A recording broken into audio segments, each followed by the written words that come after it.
اعوذ باللہ من الشیطان الرجیم، بسم اللہ الرحمن الرحیم۔ ظہور اسلام سے پہلے عرب اور دنیا کی مذہبی، اخلاقی اور سیاسی حالت۔ اوپر جو کچھ لکھا گیا ہے وہ عرب اور قریش کی سیاسی تاریخ تھی۔ ان کی مذہبی تاریخ اسلام سے وابستہ ہے۔ اوپر معلوم ہو چکا ہے کہ عرب میں سب سے اول حضرت ابراہیم علیہ السلام نے توحید الہی کا سور پھونکا تھا اور اللہ واحد کی پرستش کے لیے مکہ میں سب سے پہلا اللہ تعالیٰ کا گھر بنایا، لیکن رفتہ رفتہ لوگوں کے دلوں سے صدائے توحید کا اثر زائل ہو گیا تھا اور نہ صرف عرب بلکہ سارے عالم میں خاص اللہ کا نام لینے والا کوئی باقی نہ رہ گیا تھا۔ حضرت ابراہیم علیہ السلام کے بعد بڑے بڑے اولو العزم پیغمبر مبعوث ہوئے، بڑے بڑے مصلحین نے اخلاق کی صدائیں بلند کی، ان کا وقتی اثر بھی ہوا، لیکن زود فراموش انسان نے توحید و اخلاق کے یہ سبق بہت جلد فراموش کر دیے اور 5ویں صدی عیسوی کے آخر میں یہ نوبت پہنچ گئی کہ زمین کے کسی حصے میں کوئی حقیقی اللہ شناس قوم باقی نہ رہ گئی۔ جن قوموں میں نور الہی کی کوئی کرن تھی تو اس پر جہل نے اتنے توبر تو حجاب پڑ گئے کہ اس کی اصلی صورت نہ پہچانی جاتی تھی۔ ایران، روم اور ہندوستان تمام روحانی مرکزوں کی مذہبی حرارت سرد ہو چکی تھی۔ ایرانی قوم توحید خالص سے کبھی آشنا ہی نہ ہوئی تھی۔ زرتشت اور مانی نے جو اخلاقی آگ روشن کی تھی وہ یزدان اور ہرمن کا گورکھندہ بن گئی تھی۔ ان کی کتاب اخلاق میں باپ بیٹی اور بھائی بہن کی کوئی تمیز نہ تھی۔ حکومت البتہ انہیں تھی، لیکن حکمرانوں کو راہب کا درجہ حاصل تھا، رعایا ان کی پرستش کرتی تھی۔ ملک کے لیے کوئی اخلاقی قانون نہ تھا، ظلم و جور کی حکومت تھی، طاقتور کے مقابلے میں ناتوانوں کی ہستی نہ تھی، ادنا اعلیٰ کا غلام تھا۔ آئے دن کے سیاسی انقلابات نے ملک کو امن و امان سے محروم کر دیا تھا۔ روم و فرنگ کی حالت، جو دین و دنیا اور مذہب و حکومت دونوں کے تائیدار تھے، کچھ ایران سے بھی زیادہ زبوں تھی۔ پاک اور اصلی عیسائیت مدتوں پہلے پول کے ہاتھوں مسخ ہو چکی تھی۔ حضرت عیسیٰ علیہ السلام، مریم علیہ السلام اور روح القدس کی شخصیت اور مرتبے کی تعیین نے 20 فرقے پیدا کر دیے تھے، جن میں ہمیشہ کشت و خون بپا اور پاک روحانیت کا دامن ان کے خون سے رنگین رہتا تھا۔ توحید کی جگہ تثلیث اور مشرکانہ رسوم نے لے لی تھی۔ حضرت عیسیٰ علیہ السلام اور مریم علیہ السلام کے بتوں کی پرستش ہوتی تھی۔ دین کے باغ گمراہ اور دنیا پرست پادریوں کے ہاتھوں میں آ گئی تھی۔ ہر پادری ایک با اختیار اللہ اور مسجود خلائق تھا اور اس کی قبر عبادت خانہ تھی۔ ان کی جنبش لب پر نظام حکومت الٹ پلٹ جاتا تھا اور حکومت اور کلیسا کی کشمکش عیسائیت کی نہایت سیاہ تاریخ ہے۔ مذہبی اجارہ داری نے پادریوں میں طرح طرح کی اخلاقی برائیاں پیدا کر دی تھی۔ وہ عیسائیت جو دنیا کو امن و آشتی اور تجرد اور لذائذ دنیاوی سے اجتناب کا سبق دینے کے لیے آئی تھی، جنگ و جدل، صفاقیوں، خون ریزی اور عیش و حوث پرستی کا گہوارہ بن گئی تھی۔ مذہبی پیشواؤں کی خانقاہیں عیش و نشاط کے چکلے تھے، جن میں اگر مذہبی جذبہ باقی بھی تھا تو ایسی کریہہ اور تکلیف دہ شکل میں کہ اس کے تصور سے رونگٹے کھڑے ہو جاتے ہیں۔ سیاسی حالت بھی اس سے کم ابتر نہ تھی۔ آئے دن کی خانہ جنگیوں اور صوبوں کی خود مختاری نے مشرقی اور مغربی روم کو ٹکڑے ٹکڑے کر دیا اور 6 صدی کے آخر میں روم انتہائی تنزل و انحطاط کے درجے کو پہنچ گیا تھا۔ تیسرا روحانی مرکز ہندوستان تھا، اگرچہ یہ بھی ایران کی طرح ہمیشہ توحید خالص سے ناآشنا رہا، لیکن یہاں کے مصلحین کرشن اور گوتم وغیرہ اپنے زمانوں میں فلسفیانہ روحانیت اور اخلاق کا درس دیتے رہے، لیکن یہ اسباق مدت ہوئی فراموش ہو چکے تھے اور پرانوں کی تعلیم کا دورہ تھا، جو قدیم ہندوستان کا سب سے زیادہ تاریک عیش شمار کیا جاتا ہے۔ شرک ہمیشہ سے ہندوستان کے خمیر میں تھا۔ پرانے دور میں یہ شرک انتہا کو پہنچ چکا تھا۔ اوہام پرستی نے کروڑوں اللہ بنا دیے تھے، زمین سے لے کر آسمان تک ہر شے اللہ تھی۔ بقول ایک ہندو مورخ کے معبودوں کی تعداد ہندوستان کی آبادی سے بھی زیادہ بڑھ گئی تھی اور ایک آدمی پر کئی معبودوں کا اوسط پڑتا تھا، پر ان کی تعلیم نے شرافت انسانی کو بالکل مسخ کر دیا تھا۔ ہر نیچا طبقہ اپنے سے بلند طبقے کا غلام، بلکہ کچھ اس سے بھی پست تھا۔ اس کو جانوروں کے برابر بھی حقوق حاصل نہ تھے۔ برہمن کے لیے کسی حالت میں کوئی سزا نہ تھی۔ اگر اچھوت اونچی ذات والے کو چھو بھی لیتے تو اس کی سزا موت تھی۔ نچلے طبقے مذہبی تعلیم سے قانون محروم کر دیے گئے تھے۔ اخلاقی حالت انتہائی شرمناک تھی۔ ایک عورت کئی شوہر کر سکتی تھی، شراب گھٹی میں پڑی ہوئی تھی، بدمستی میں ہر گناہ ثواب بن جاتا تھا، محرمات تک سے تنتا بھی کار ثواب سمجھا جاتا تھا، عصمت کی کوئی قیمت نہ تھی، بڑے بڑے ذی وجاہت امرا کی عورتیں جامع عصمت اتار پھینکتی، مذہبی بد اخلاقیوں سے محفوظ نہ تھا بلکہ ان کا معلم بن گیا تھا۔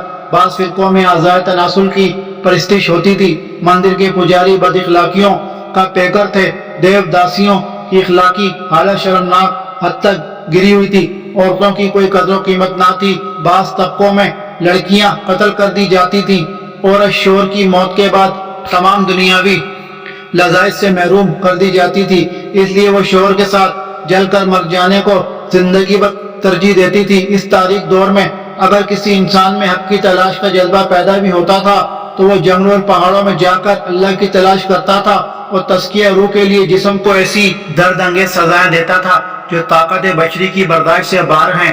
اس عالمگیر تاریکی میں اگر کسی قوم یا جماعت سے اصلاح کی امید ہو سکتی تھی تو وہ بنی اسرائیل تھے، لیکن انہیں غرور اور گھمنڈ نے برباد کر دیا تھا۔ ساری مخلوق میں وہ صرف اپنی قوم کو اللہ کا محبوب اور اس کا کنبہ سمجھتے تھے۔ ان کا عقیدہ تھا کہ ان کی محبوبت کی وجہ سے ان سے کوئی معاوضہ نہ ہوگا۔ تمرد اور سرکش ایسے تھے کہ پیغمبروں کی بات تک نہ سنتے تھے اور انہیں قتل کر ڈالتے تھے۔ ان کا مذہب اگرچہ الہامی تھا لیکن وہ بھی ان کے دست برد سے محفوظ نہ رہ گیا۔ احکام الہی کو توڑ مروڑ کر اپنے مقصد کے مطابق بنا لیتے تھے اور صرف انہی احکام پر عمل کرتے جو ان کے مقصد کے معارض نہ ہوتے۔ ظاہری دینداری اور لفظی موج گافیوں کے علاوہ مذہب کی روح ان سے رخصت ہو چکی تھی اور سینکڑوں قسم کے اوہام و اخراجات نے مذہب کی جگہ لے لی تھی۔ انتہا درجے کے طمع اور لالچی تھے، سود خوری ان کی فطرت میں داخل تھی جس نے ان میں بڑی شقاوت اور سنگ دلی پیدا کر دی تھی۔ معمولی زیور کی طمع میں چھوٹے بچوں کو قتل کر ڈالتے تھے، اگرچہ وہ مذہب کے اعتبار سے نہایت قدیم التاریخ تھے لیکن ان کی ذلت کی وجہ سے ان کی کوئی سیاسی اہمیت نہ تھی۔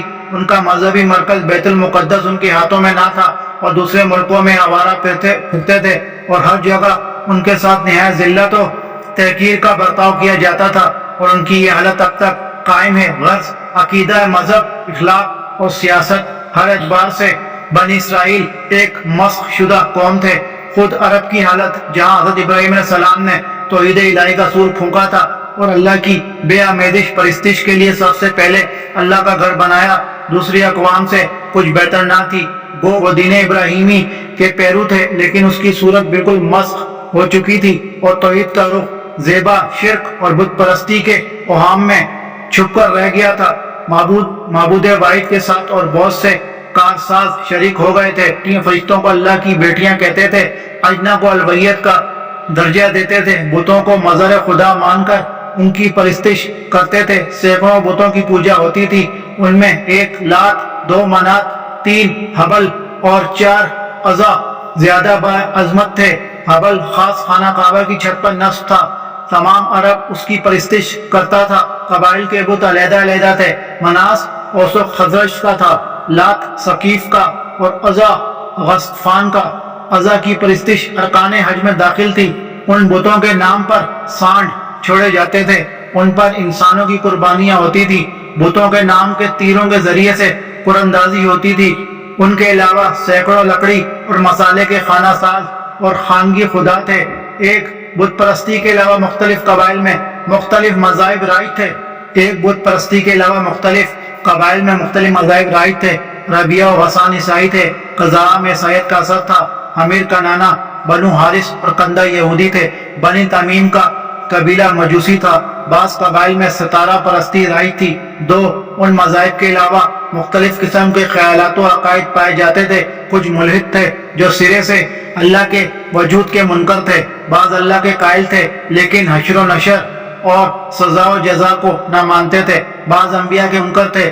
غرض کوئی ایسا عقیدہ و خیال نہ تھا جو عربوں میں رائج نہ رہا ہو۔ ضعیف الاعتقادی نے 100 قسم کے اوہام و خرافات وبا کی طرح پھیلا دیے تھے۔ اخلاقی حالت مذہبی حالت سے بھی زیادہ خراب تھی۔